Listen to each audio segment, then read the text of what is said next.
नमस्कार विद्यार्थी मित्रांनो, बघा आज आपण आपल्या 11वीच्या पाठ्यपुस्तकातील 12 नंबरची कविता पैंजण अभ्यासतोय। बघा पेज नंबर 53 आहे। सर्व विद्यार्थ्यांनी आपली पाठ्यपुस्तकं समोर घ्यायची आहेत। आज आपण पैंजण ही कविता अभ्यासणार आहोत। ह्या कवितेच्या माध्यमातून एक स्त्री जीवन जे आहे आणि पूर्वीपासून चालत आलेले हे स्त्री जीवन, पिढ्यानपिढ्या चालत आलेली परंपरा, चालीरीती, संस्कार, संस्कृती या गोष्टीमध्ये जसजसा आधुनिक परिस्थिती येईल, आधुनिक जीवनाचे चित्रण आणि पूर्वीच्या जीवनाचे चित्रण आणि याच्यामधला दुवा साधणारी स्त्री, तिच्यावर असलेली बंधनं या कवितेच्या माध्यमातून आपण अभ्यासणार आहोत।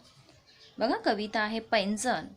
पैंजण या कवितेच्या माध्यमातून आपण काय अभ्यासणार आहोत, तर या कवितेची मध्यवर्ती कल्पना जी आहे ती म्हणजे आजी, आई, स्वतः कवयित्री आणि पुढची पिढी म्हणजेच मुलगी यांच्या बदलत्या स्त्री जीवनाचे व जीवनशैलीचे प्रत्येकारी स्तर जे असतात ती कवयित्रींनी अधोरेखित करण्याचा प्रयत्न केलेला आहे।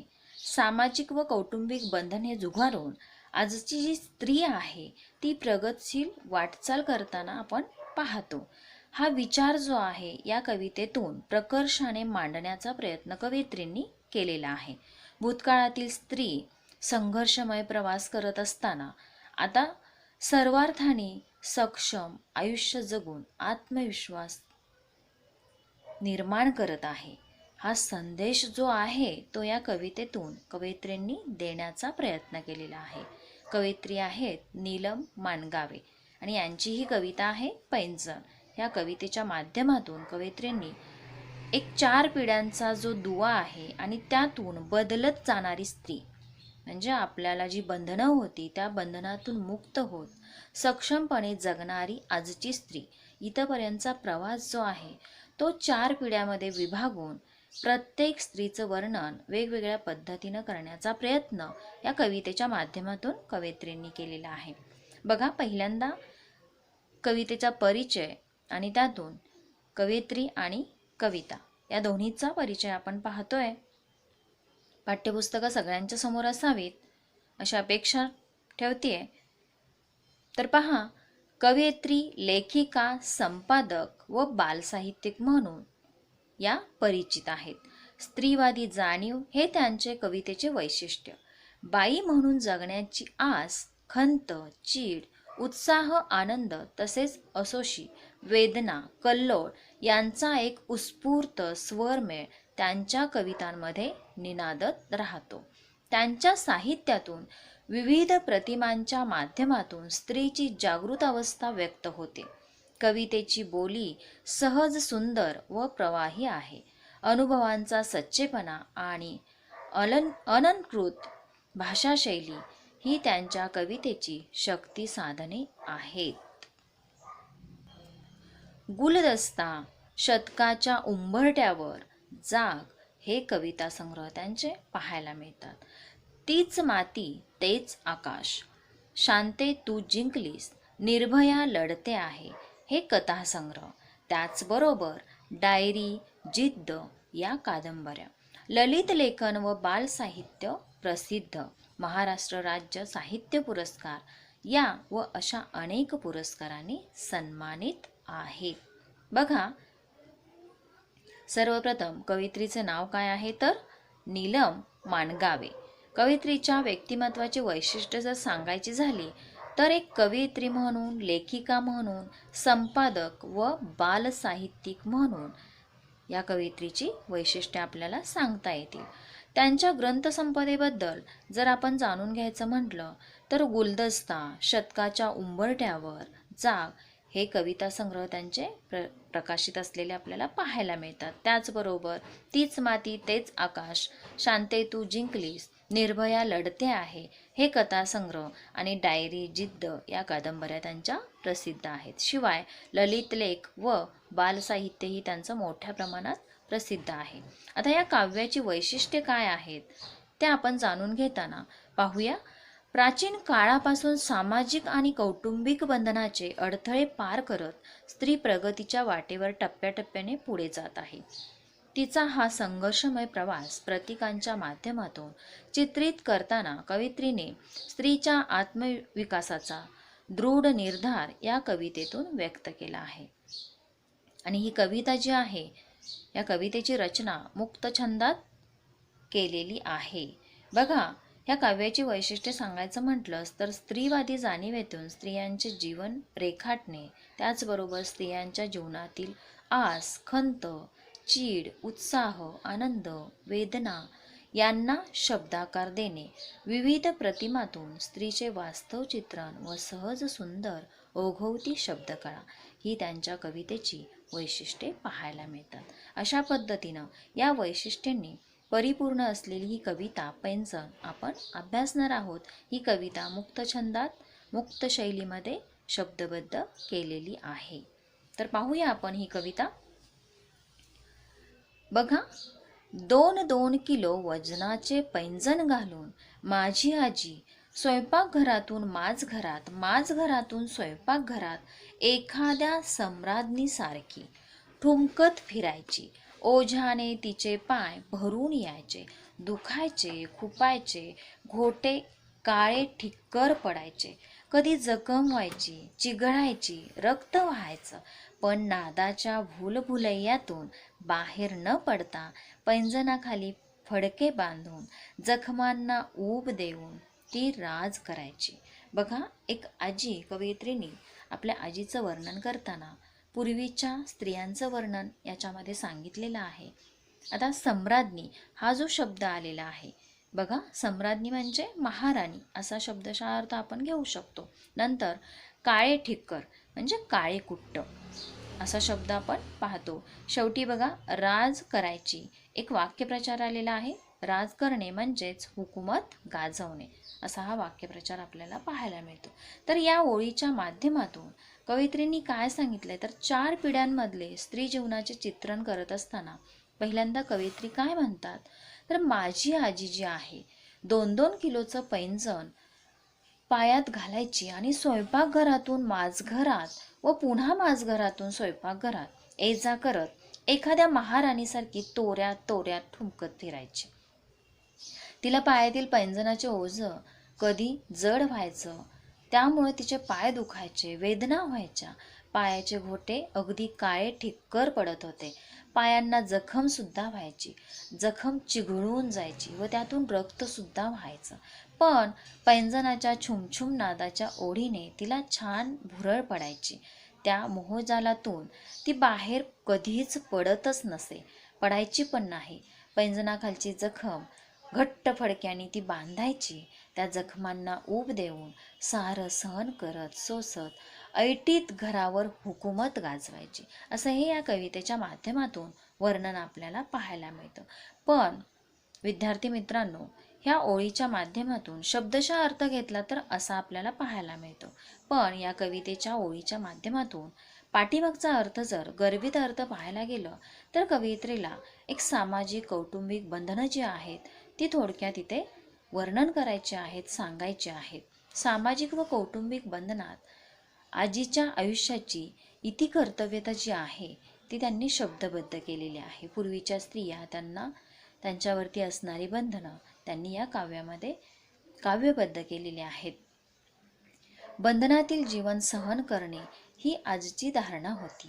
म्हणजे आजी ज्या आहेत, पूर्वीच्या स्त्रिया आहेत, आजीच्या स्वरूपात त्यांनी पूर्वीची स्त्री रेखाटलेली आहे. आणि हे सांगत असताना बंधनातील जीवन सहन करणे ही आजीची धारणा होती, म्हणजेच पूर्वीच्या स्त्रियांची धारणा होती, विचार होते. बंधने न झुगारता प्राप्त परिस्थितीत कालक्रमणा करणे हे तिचे चौकटीतले जीवन असायचे. अन्यायाची जाण नसल्यामुळे अन्याय सहन करणे, मुकाट राहणे ही आजीची जीवनशैली म्हणजेच पूर्वीच्या स्त्रियांची जीवनशैली होती, असं कवयित्री पहिल्या या कवितेच्या कडव्यातून सांगतात. पुढे काय म्हणतात बघा, माझ्या आईने पैंजण सोडून नाजूक हलक्या तोरड्या घालायला सुरुवात केली. ना पाय दुखणं, ना खुपणं, ना चिघळणं, आपल्याच तोऱ्यात ती स्वयंपाकघर, माजघर, सोपा, अंगण, माडी, गच्ची सगळीकडे मनमुराद फिरायची.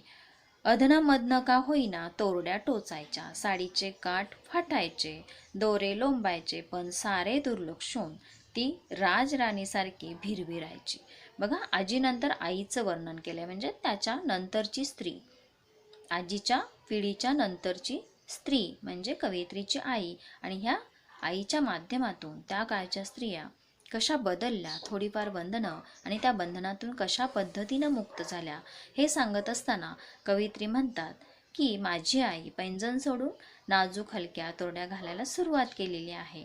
याच्यामध्ये एक वाक्यप्रचार आलेला आहे बघा, मनमुराद फिरायची, म्हणजे मनमुराद फिरणे म्हणजेच मनसोक्त फिरणे, असा हा वाक्यप्रचार आलेला आहे. ह्या कवितेच्या ओळीतून कवयित्रींनी काय सांगण्याचा प्रयत्न केलाय, तर माझी जी आई आहे, म्हणजे त्या काळच्या स्त्रिया ज्या होत्या, माझी आई आणि त्या काळच्या स्त्रिया पैंजणाऐवजी काय करायच्या, तर नाजूक हलक्या वजनाच्या तोरड्या घालायच्या. आणि ती सुरुवात त्यांनी केली. त्यामुळे काय झालं, तर तिचे पाय दुखले नाहीत, पायांना काहीच टोचले नाही, जखम नसल्यामुळे चिघळणंही त्या ठिकाणी थांबलेलं आहे, त्यांच्या वाट्याला चिघळणं हा प्रकार आलेला नाही. स्वयंपाकघर, माझघर, पडवी असेल, अंगण, माडी, गच्ची साऱ्या घरभर आई मुक्तपणे फिरायची, म्हणजे तेवढी तिला छानपणे बंधनातून मुक्त केलेली होती. तेव्हा अधूनमधून तोरड्या तिच्या पायाला टोचत सुद्धा होत्या. कधी साडीच्या पदराचे काठ फाटायचे सुद्धा, त्यातून दोरे लोंबायचे, पण या साऱ्या गोष्टीकडे दुर्लक्ष करून ती राजाच्या राणीसारखे घरभर बागडायची, म्हणजे तेवढं स्वातंत्र्य तिला मिळालं होतं. अगदी चुलीच्या म्हणजे स्वयंपाकघरातून माझघरातून ती अंगणापर्यंत पोहोचली होती, घरभर फिरत होती. ह्या ओळीच्या माध्यमातून खरा कवितेच्या पाठीमागचा, ह्या ओळीच्या पाठीमागचा अर्थ जो आहे, गर्भित अर्थ, तो कवयित्रींना काय सूचित करायचा आहे, तर कवयित्रींच्या आईच्या काळात स्त्रीवरील सामाजिक व कौटुंबिक बंधने जी होती ती थोडीशी शिथिल करण्यात आली होती, शिथिल झाली होती. आजीच्या काळी स्त्रीला माझघर ओलांडून सोप्यात किंवा अंगणात यायला बंदी होती, अजिबात बाहेर येऊ शकत नव्हती. पण आईला मात्र थोडे स्वातंत्र्य मिळाले होते. तरीही काही बंधनं असल्यामुळं त्यांच्याकडे थोडे दुर्लक्ष करून आईच्या काळची स्त्री जी होती ती घरात थोडे मुक्तपणे वावरत होती, त्या वातावरणाचा आनंद घेत होती. स्त्री स्वातंत्र्याचा प्रवास छानपणे अशा पद्धतीनं सुरू झाला होता. आणि ती सुरुवात आईच्या काळच्या स्त्रियेपासून सुरुवात झाली होती. अशा पद्धतीनं दुसऱ्या कडव्यामध्ये आई आणि आईच्या माध्यमातून त्या काळच्या स्त्रियांना थोडंफार स्वातंत्र्य लाभलं होतं, मिळालं होतं, आणि त्यामध्ये ती आनंदी होती, असं वर्णन कवयित्रींनी केलेले आहे. बघा, पेज नंबर 54 पाठीमागे कविता आहे. पुढच्या ओळी मी वाचते. मी तर अडकणं, बोचणं, चिघळणं, फाटणं काहीच नको म्हणून पैंजणाबरोबर तोरड्यांनाही हद्दपार करून सोडलं. हद्दपार करणे, बाहेर काढणे.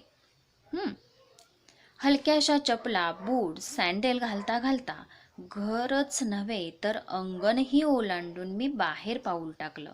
पण कधी कधी माझ्याही नकळत चपला घसरतात, सँडेल बोचतात, बूट चावतात, पण मिळणाऱ्या स्वातंत्र्यासाठी मी सारे सहन करते.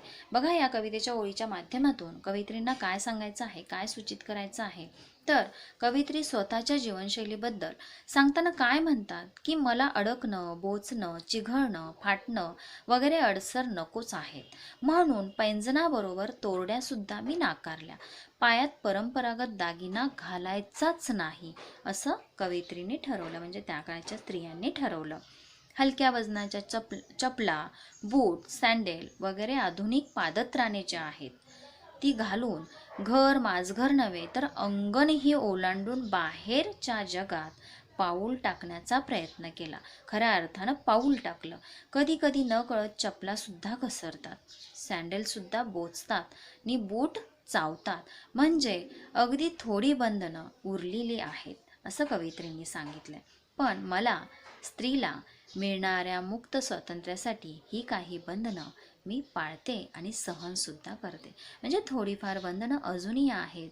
मी पूर्णपणे मुक्त झालेली नाही आहे, पण ठीक आहे, ही बंधनंसुद्धा मला मान्य आहेत. मला थोडंफार स्वातंत्र्य मिळालेलं आहे, त्याचा मी आनंद घेण्याचा प्रयत्न करणार आहे. हे सांगत असताना ह्या कवितेच्या ओळींच्या पाठीमागचा गर्भित अर्थ जर पाहिला तर कवयित्रींना काय सूचित करायचं आहे, तर माझा काळ आधुनिक आहे. बरोबर आहे. कवयित्री म्हणते की माझा काळ आधुनिक आहे. स्त्री स्वातंत्र्याचे मूल्य हळूहळू समाजाला कळले आहे. स्त्री स्वातंत्र्याबद्दल वैचारिक उहापोह इथे होत आहे, विचार केला जातोय. स्त्री शिक्षणामुळे स्त्रीचे हक्क स्त्रीला कळलेले आहेत आणि ते अधिकार ती सहजपणे तारतम्याने पण अतिशय विचारपूर्वक अधिकार वापरत आहे. चूल आणि मूल या चौकटीत आईच्या काळची स्त्री जी अडकलेली होती, पण आताची स्त्री बाहेरच्या जगात समर्थपणे वावरायला शिकलेली आहे. सामाजिक व कौटुंबिक बंधनाऐवजी ती स्वतःच्या मनाची बंधने पाळते आहे. म्हणजे जी बंधनं समाजाने घातलेली होती, कुटुंबाने घातलेली होती, ती बंधने कमी झालेली आहेत. समाजानेच याचा विचार केलेला आहे. स्त्री शिक्षणामुळे ह्या सगळ्या बंधनांना कुठेतरी आळा बसलेला आहे आणि आता ती इतर बंधनाऐवजी स्वतःच्या मनाची बंधने पाळते आहे आणि त्यातूनच ती पुढे स्वतःची प्रगती साधते आहे, असं कवयित्रींनी सांगण्याचा प्रयत्न केलेला आहे. कवयित्री पुढे म्हणतात, आता मात्र माझी मुलगी म्हणते, आई पैंजण नको, तोरड्या नको, चप्पल बूट सँडेल नको, ते पकडणं नको, घसरणं नको, काहीच नको. अगं पायाखालचे काटे मोडण्यासारखे पायच होऊ देत आता, घट्ट मजबूत पोलादी, पुढल्या का होईना शतका आधी. बघा, कवितेतून खूप मार्मिक अर्थ कवयित्रींनी सांगण्याचा प्रयत्न केलेला आहे. शब्दातून अर्थ पाहिला तर कवयित्री आता स्वतःच्या तरुण मुलीच्या जीवनशैलीबद्दल म्हणत आहेत, सांगतायत की माझ्या मुलीला म्हणजेच आताच्या तरुण पिढीला, आत्ताच्या तरुणीला काय वाटतंय हे व्यक्त करत असताना मुलीच्या माध्यमातून कवयित्री काय सांगतात की पैंजण, तोरड्या, चप्पल, बूट, सँडेल यांची बंधनच नको आहेत. या वस्तू नसल्यामुळे पकडणे आणि घसरणे यातले काहीच नको आहे.